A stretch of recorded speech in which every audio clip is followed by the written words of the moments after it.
Je compte mon petit brin d'histoire, les deux pieds dans le vide. Je m'attache aux mots, je me cramponne au poteau. J'ai la respiration prise entre deux chaises qui ne sait plus sur quel pied danser, car les paroles sont un étrange reflet de l'âme. Elles tendent leur vie sur un petit bout de fil pour capter l'incertitude de la foule.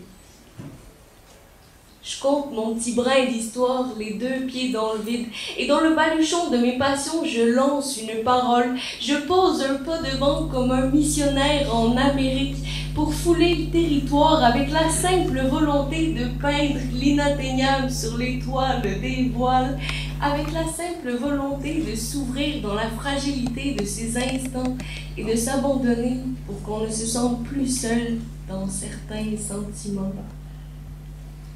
Je compte mon petit brin d'histoire, les deux pieds dans le vide. Et pas après pas, mes deux bras se balancent pour garder l'équilibre. Ils ballottent d'un bord et de l'autre, et dans le balbutiement du début d'une ébauche, ils soufflent l'air pour s'envoler vers des contrées imaginaires, pour s'abandonner vers des univers enlacés d'émotions en rude de passion comme Montréal dans la saison des amours printaniers, pour propager les rêves racontés, pour que le poème soit une image qui s'ancre dans les pensées et que les cigognes sillonnent aux quatre coins du pays et que le passé s'oublie pour se remémorer les mystères des 1001 nuits.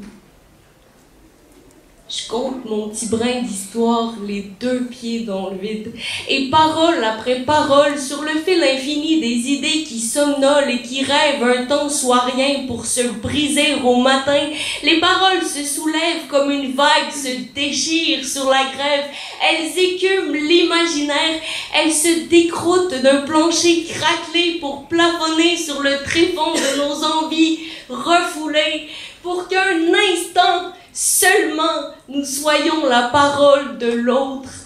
pour que dans cet instant qui ne tient qu'à un fil, une respiration qui se retient d'expirer, vous marchiez funambule juste pour le plaisir de rêver.